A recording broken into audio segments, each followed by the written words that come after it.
Newtown. 2018, this game was released, designed by Simone Luciani and Nestor Mangoni. 1 to 4 players, roughly 90 minutes to play. This hobby-level game is an action selection and hand management masterpiece, published by CMON.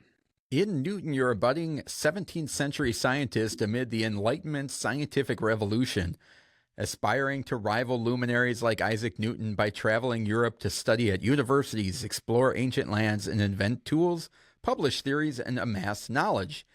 Each turn during the action phase, you play 1 card from your hand onto your desk's leftmost spot.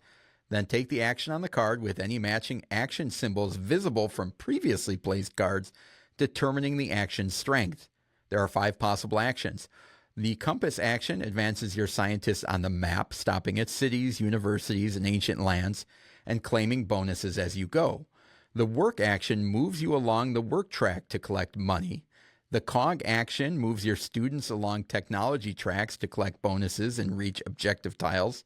The graduation cap or lesson action lets you acquire new action cards with more bonuses. And the book action allows you to fill up your study based on accomplishments you've made throughout the game and provides end-of-round bonuses in points, potions, and coins. At the end of each round, you'll refresh your hands. You'll tuck 1 of your played action cards under your desk, providing an extra action icon to increase the strength of actions taken in future rounds and collect income before the next cycle. After 6 rounds, the player with the most victory points earned throughout the game, plus points from objective tiles and master cards played is the winner. So it is a Euro game with a lot of beige colors, and so trying to do the best we can to kind of explain how it plays. This, to me, Michael, was one where after I got done playing it, and I played it several times throughout the years, and we just played it recently, but this, like most beige Euro games, looks like a lot going on, but I always thought it kind of compartmentalized well. Yeah. And I need to use, and when I say that, I mean, once you learn the icons and the 5 actions you can take, everything becomes kind of clear as, oh, this is that board, this is that board, but if you just look at it on the table, it's a lot. And I need to use this game kind of as a reminder to dive into some of those style of games more, because they always look more daunting on the table. And I don't know if it's just the kind of the blandness of that beige Euro style that just, it doesn't, the different boards don't stand out from each other, and you really have to know what's going on to see how they separate. But once I'm in there, I always feel like, oh yeah, this is very easy to understand. It's very intuitive. Yes. Similar to Marco Polo. It's, for me, it's very intuitive. On Board Game Geek right now, Newton has a complexity rating of a 3.39. So that would put it at one of the 5 most complex games, roughly. I'm making that up on the spot, but out of our 242 episodes and our 300-ish games that we've reviewed, Newton would be one of the more complex. However, I think it is, in terms of hobby games that we've looked at, it is one of the simpler games to learn how to play, and to play pretty well your first few times, because the end of the tracks of where you're going to score are so clear in Newton. You have the actions that then lead to certain in-game or after-game objectives, and the iconography is just clear. I don't know how else to explain it other than, you know what your bonus actions are going to be. You know how the scoring in-game and end-game is going to be. You know where to get money. They might call it something different than money, but it's money, and how to move up that money track. So I feel like how to move up the tracks is about the first third of the game, the first half hour. If you're comfortable with just getting into a game and pulling levers, I do this and that happens. Oh, that's cool. And then that 31 to 90 minutes ish, you can kind of see where the end of the tracks are, and it's pretty intuitive to know I won't be able to get there. I could get here. I loved it. I really enjoyed it. It's also on Board Game Arena for folks who may be intimidated or not want to run out to their store and just jump into it. That'd be a great place to try before you buy. But if you have a convention coming up, if you have a friend who's had this on their shelf for years, I strongly recommend encouraging them to get it down and play it. Yeah, it's a great engine builder. Yeah. The way that you accumulate those actions and make them stronger, and you can kind of get yourself into a little trap if you don't plan accordingly. But I think what I really like about this is it is a game that forces you to specialize in a couple of areas and dabble in the others. So there's no really good way to just spam one track. You can be effective and efficient, and you want to go after 2 or 3 tracks, but you can't just do 5 compass actions in a round. Like, that's not possible. So it does a really good job of, okay, yeah, you have some of your actions that you're really powerful at and you can do really well, but you still can only do them 1 or 2 times around. And you have to play some of your other cards, which I really like. I like that you can do 1 or 2 things really well, but you still have to play the other ones because, you have to, the action cards, like, you can't just get rid of your ability to acquire new action cards, or you're not going to have those. So you have to hold on to that for a little while. But then in order to make those cards better, you have to make that action stronger. Yeah, and let's talk about how you actually do that, because I think playing the game for the first time, that appeared right away like, oh my gosh, look at Doug's getting all these bonus actions when he's setting down cards. I need to go do that. So in order to improve your deck, you can visit I wanted to call it scholarly. I mean, it's got the graduation cap. What is it? You're doing research? Lessons, I think it's called, like the lessons okay. Action. You can basically go to a marketplace and get cards to give yourself more actions, to chain up and strengthen your actions.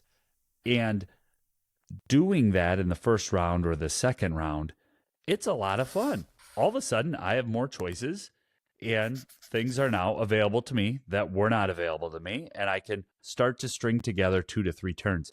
And I think that's a really good training wheels mechanism, or it's scaffolded well for beginner players to first-time players of this game to kind of see how to jump in and do certain actions.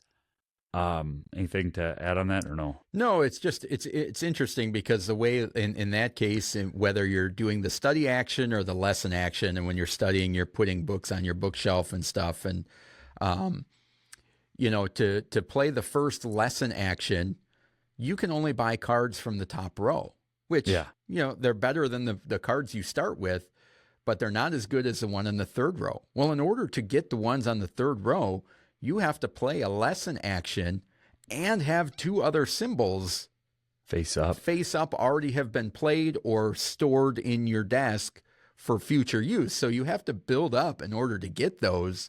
Yeah. And the time that you're using to build that up, that means you're not doing other things.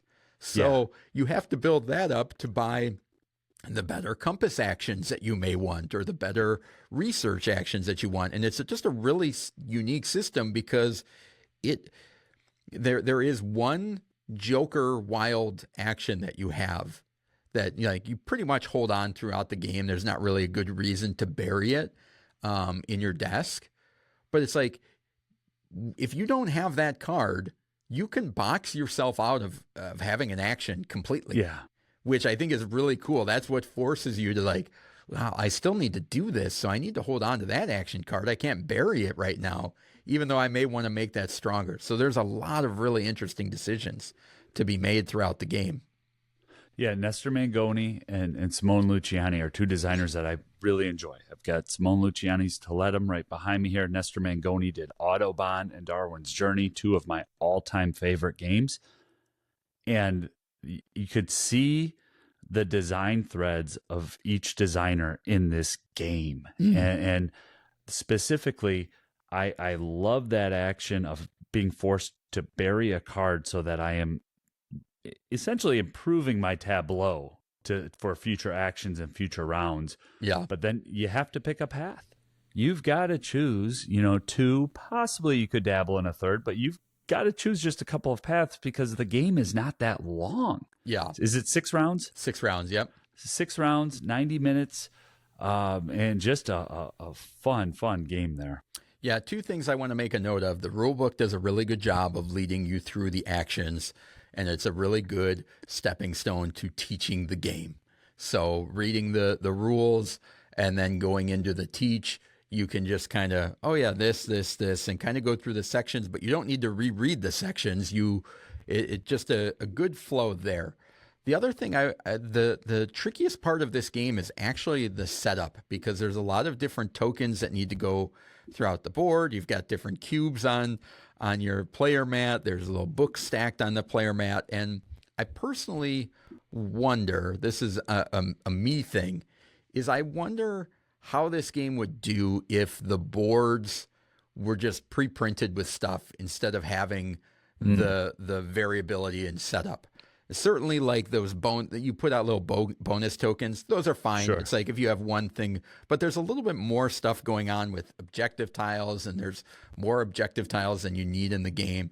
And I just kind of wonder, I think I would sacrifice that little bit of variety based on how frequently I get a chance to play games, to just have a set board that's like, here you go. And if you get to the end of this track, that you could kind of perfect as the game went along, playing that same board over and over again. Yeah. And I do think that even with that being said, even if you did that, I think this game, the synergy among the tracks, I think does a really good job of balancing the game. Like, yeah, you can go after this and you can go after that, and you're going to be fine. And if the next game you go after a different one, you'll be good.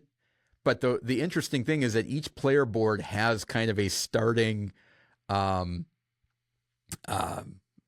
benefit, action. Essentially, yeah. Your tableau is kind of started for free. So it gives you a direction right out of the gate of like, well, my travel action is going to be really powerful early in the game. So that's going to be the direction I go at. And if I get a different player board next time, I have a different starting ability that, whether I like playing on the map or playing in the library or the technology, I'm going to have to use the bonuses that are provided to me. And like I said, I think that being said, they all work fairly equally with one another. Yeah, and I want to just touch on one other thing here while we're covering the game. You just used the word bonuses, and I was doing some research on BGG to find the exact term. But similar to Darwin's Journey, where you have crew cards that can be unlocked that give you an extra action, in the game Newton, you have researchers, is what I'm going to call them, or scientists. Yeah, students. These students that if you meet certain objectives along the way, you can unlock them, but you get to choose which student you're going to select. And it's basically an extra turn. And they have awesome actions in them. And depending on where you are in the game, you can kind of think, okay, in the next round, I'm going to do whatever I can do. Not the students, Doug. I'm talking about the scientists that have the actions on them, not to get the extra workers. Oh, the masters. You're talking about the masters. Yes. I'm talking about the masters. Yeah, yeah. If you unlock a master, which I think you can only do 3. We were dealt 4 in a 2-player game, but I think we could only do 3 possibly. I think there's 4, but you have to go pretty deep on one of those action tracks to get them. So you're never going to do 4. That would be almost impossible. But the actions are awesome. So you can, in rounds 4, 5, and 6, you can start to chain together. Okay, here's what I'm going to try to accomplish in the next half hour. And time flies. I mean, this is a game we could use as an example of Magic Circle. It felt like I was at the table for 15 minutes, and it was an hour and a half. So. Yeah. You can never do all the stuff that you want to do, but still it's not fully so difficult. Engaged. There it is. You're still fully engaged, and you're, like I said, it's like if there's 5 tracks, you're going to do really well on 2 of them, and you're going to be dabbling in other. Like, you need to keep the other ones elevated enough to support the 2 that you're doing as well. So. A really cool game. Encourage you to check it out on BGA or pick up a copy. And that is Newton from CMON.